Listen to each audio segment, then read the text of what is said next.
hadn't stopped in 3 days when my father told me I was no longer his daughter. I remember the exact sound the storm door made when it latched behind me. A small click, not a slam. That was the part that broke me, honestly. I'd expected screaming, maybe a thrown plate, the kind of explosion our house specialized in. Instead, my mother turned the deadbolt with this quiet, deliberate motion, like she was locking up a store at the end of a shift, and through the glass I watched her walk back into the kitchen and pick up her coffee. I was 26. I was 4 months pregnant, and I was standing on the porch of the only home I'd ever known with a duffel bag I packed in 11 minutes and $40 in my checking account. Let me back up. My name is Margot, and until that October I had done everything right. I want you to understand that, because for a long time I thought the disowning was something I'd earned. I was the good one. I'd gone to nursing school on scholarships and loans, graduated near the top, landed a job in the cardiac unit at the regional hospital in Asheville. I sent money home when my dad's back went out and he couldn't take landscaping jobs.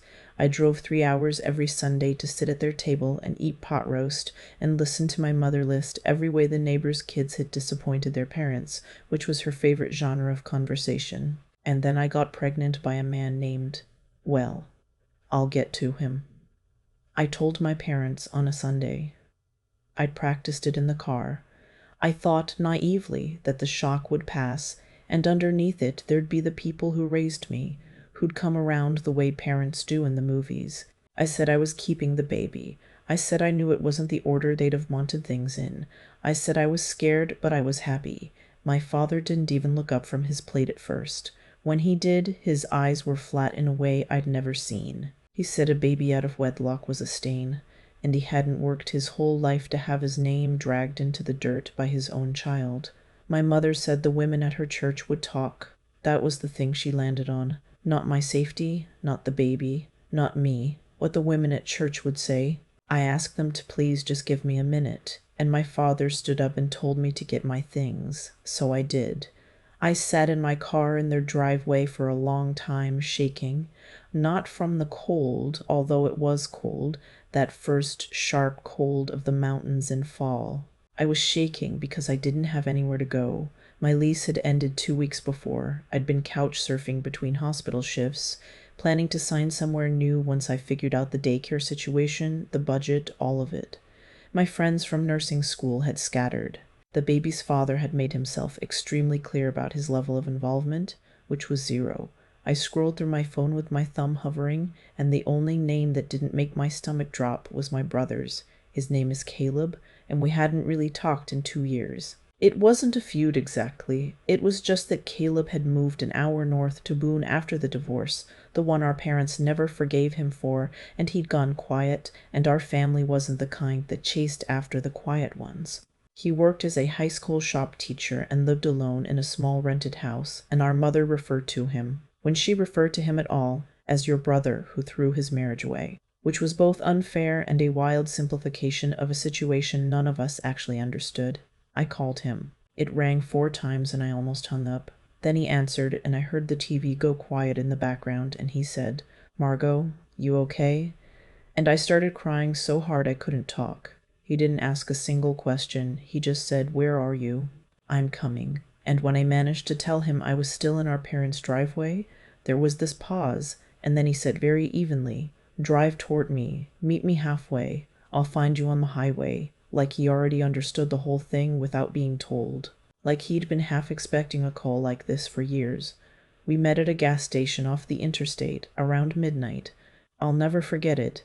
He got out of his truck in a flannel and sweatpants, and he didn't say anything wise or comforting. He just wrapped me up in this enormous hug, and my forehead hit his shoulder, and he smelled like sawdust and coffee, and he said into my hair, "You're not going back there. You hear me? You're done going back there." That was the night my real life started. I just didn't know it yet. Caleb's house in Boone was tiny. 2 bedrooms, one of which he used for tools and half-finished furniture projects. That first week he cleared it out without me asking. I came back from a shift. I'd kept my Asheville job and was making the commute, which was insane, but I needed every dollar, and he disassembled his entire workshop, hauled the tools to a storage unit, and set up a real bed with sheets that still had the fold lines in them. He bought them new. A guy on a teacher's salary went out and bought new sheets for his pregnant little sister. I tried to pay rent. He refused. We had our only real fight about it in month 2. I stood in his kitchen waving a check, and he stood there with his arms crossed, and finally he said, "Margot, you can pay me back by being okay." That's the deal. That's the only deal I'm taking. And I crumpled the check, and we never spoke of it again. My daughter was born in March, during a late snow. I named her Posy. Don't ask me where it came from. I'd had a whole list of dignified family names. And then she was in my arms, this furious red-faced little thing with a full head of dark hair, and Posy just fell out of my mouth and stuck. Caleb was in the waiting room the whole 18 hours. He'd taken personal days. When the nurse let him back, he held her like she was made of blown glass, this big man who built workbenches, and he got tears in his eyes and tried to pretend he didn't. And he said, "Hey kid, I'm your uncle, we're gonna be great friends." And we were a family, the 3 of us. I want to be honest about how hard those years were, because I think the part that gets left out of stories like mine is the grinding ordinariness of it. It wasn't a montage. I worked nights. I came home and Caleb would be asleep on the couch. He'd given me his bedroom and taken the couch permanently, despite 100 arguments, with the baby monitor on his chest. He learned to do a bottle at 3 a.m. so I could sleep before a shift. He took Posy to her pediatric appointments when my schedule wouldn't bend. He missed dates, I'm pretty sure, because he never once brought a woman around, never made me feel like we were in his way, even though we obviously, completely were in his way. There was no child support. Posy's father had moved to Texas and changed his number. I looked into pursuing it once, and the lawyer's retainer alone was more than I'd recover, so I let it go. I picked up overtime instead. We did the math at the kitchen table every single month. Caleb and me. 2 adults trying to make a shop teacher's salary and a staff nurse's salary stretch over 3 people and a mortgage payment that wasn't even ours to build equity on. My parents knew where I was. Boone isn't far. The church grapevine reaches everywhere. They knew they had a granddaughter. In 3 years they sent nothing. Not a card, not a call. Once my mother's sister, my aunt, slipped me a $100 bill at a funeral and whispered that my mother cried sometimes, and I said that was nice, and I meant for it to sting. And I think it did. I built something in those 3 years. That's the part I'm proudest of. I went back for my critical care certification, studying with Posy asleep on my chest. I got promoted to charge nurse. I started teaching a clinical course 1 night a week at the community college, which paid extra and which I surprisingly loved. Caleb framed houses on weekends with a buddy for side money, and put every cent of it into a savings account he wouldn't let me see the balance of. We were climbing, slowly, but we were climbing. And then, the spring Posy turned 3. 2 things happened in the same week. The first was that I won a settlement. I'd been part of a class action, a bunch of nurses at a hospital network I'd briefly worked for during school, unpaid overtime, wage violations, the whole thing. I'd forgotten I was even attached to it. The check came in an envelope I almost threw away thinking it was junk. $41,000. After taxes, real money. The first real money I'd ever had. The second thing was that there was a knock at the door. It was a Saturday morning. Posy was on the living room floor in her pajamas, building something out of blocks and narrating it in her 3-year-old way. Caleb was making pancakes. Saturday pancakes were sacred, non-negotiable. And there was this knock, polite 3 little raps, and I opened the door without thinking, because I figured it was the neighbor returning the ladder. It was my parents. I want to tell you I felt rage. I think I expected to feel rage. What I actually felt was this cold dropping sensation, like a floor falling away. They looked smaller than I remembered. My father had gone fully gray. My mother was clutching her purse with both hands the way she did at church, and she'd brought a gift bag, a cheap one, tissue paper sticking out the top, and the sight of that gift bag made me so unaccountably furious I almost couldn't speak. My mother said my name. She said, "Margot, honey," like no time had passed, like she hadn't turned a deadbolt on me in the rain. Behind me, the pancake sounds stopped. My father cleared his throat and said they'd been thinking about us, about their granddaughter. He said it had been long enough, and it was time for the family to heal, and they'd like to come in and meet her. The way he said it, it's time, like he was granting permission, like the clock had been theirs to start the whole time. I stood in that doorway, and I felt 3 years of 3 a.m. Bottles and double shifts and kitchen table math rise up in my throat. And then Posy, who is fearless and has never met a stranger, came toddling over to see who was at the door, and she grabbed onto my leg and looked up at these two old people she'd never seen, and my mother gasped and put her hand to her mouth, because Posy looks exactly like my brother. I don't mean a little, I mean uncanny. Same dark hair, same heavy eyebrows, same way of tilting her head. People at the grocery store assumed Caleb was her father all the time, and we'd stopped correcting them because it was easier. And I watched my mother's face do this terrible math, and I knew what she was about to think, and before I could stop her, she said in this trembling, scandalized whisper, "Oh my God, Margot, did your brother? I have never in my life wanted to slap someone so badly." And that's when Caleb stepped into the doorway behind me, spatula still in his hand, flour on his shirt, and he looked at our parents for the first time in 3 years. He didn't yell. That's not who he is. He just put his free hand on my shoulder and on Posy's head, and he said very quietly, "She's my niece, and I'm the only person in this family who showed up for her. So whatever you came here to fix, you can start by understanding that you don't get to fix it. You weren't here for the breaking." My father said something about family and forgiveness and how they were getting older and a child needs grandparents. And I finally found my voice. I told them I agreed completely that a child needs grandparents. I said Posy had them. I said her grandfather was a man who slept on a couch for 3 years, so his sister could have a bed. I said her family was the man making pancakes. I said the door they were standing at had been closed once before. By them, deliberately, in the rain. And I'd spent 3 years learning I could survive that. And the thing about surviving something is that it stops being able to hurt you. My mother started to cry. The real kind, not the church kind. And for 1 second, I felt the old pull, the daughter-shaped hole in me that just wanted my mom to hold me and say she was sorry and mean it. But I thought about the gift bag. 3 years of silence and then a gift bag from the dollar store, brought out only after enough time had passed, that it was safe, that the hard part was over, that I'd done all the work of building a life and they could simply walk back into the finished house. I told them I wasn't going to slam the door. I said I'd learned that from them, that you don't have to slam it. You can just close it quietly and turn the lock, and I did. I want to tell you it felt triumphant. It mostly felt sad. I sat on the floor afterward with my back against the door, and Caleb sat down next to me, our shoulders touching, and Posy climbed into my lap and patted my face with her sticky little hands, and Caleb said, "You okay?" the same way he'd said it on the phone 3 years before. And this time I could actually answer.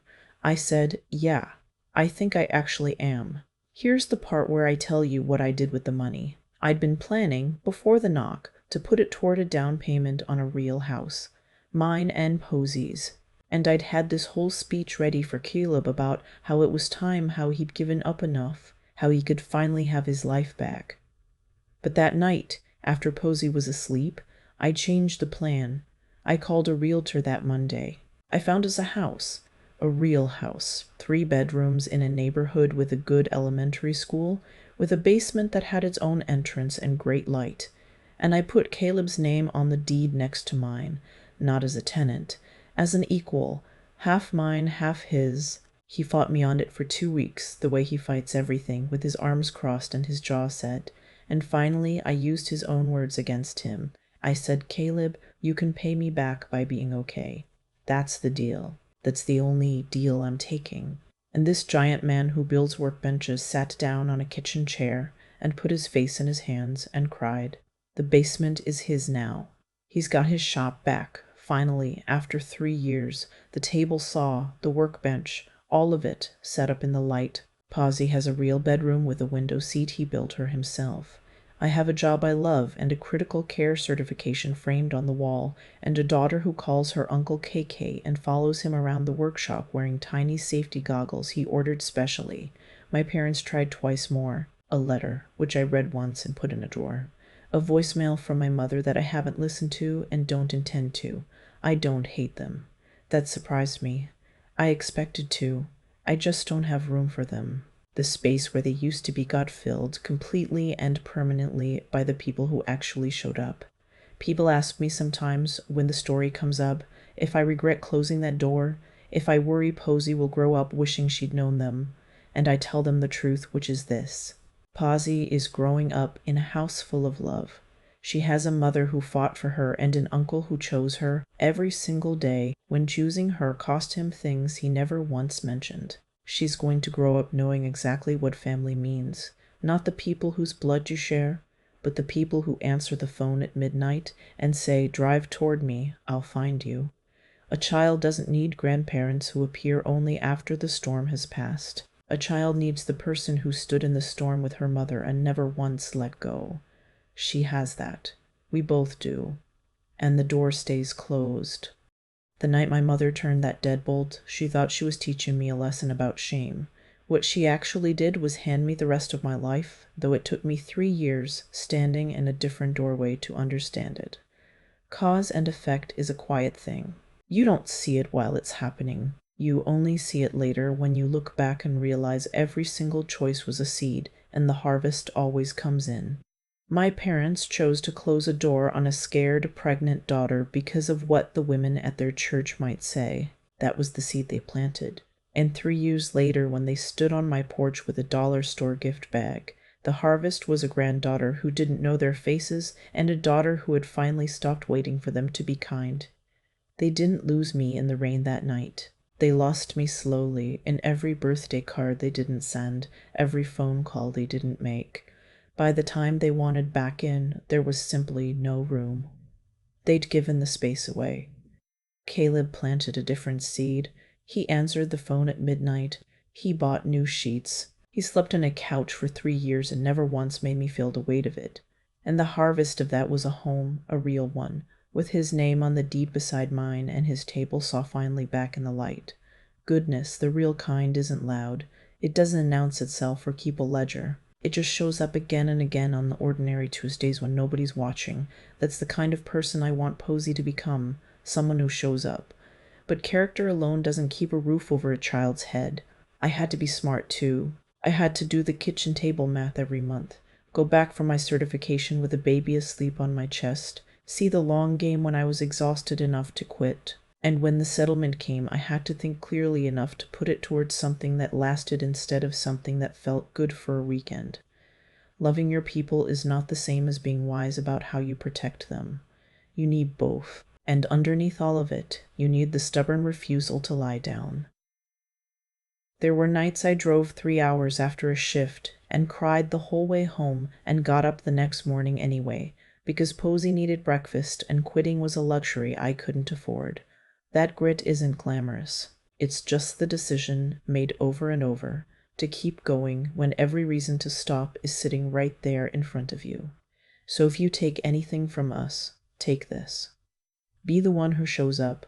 Be wise enough to build something that holds. And when the door closes on you, and someday one will, don't beg to be let back in.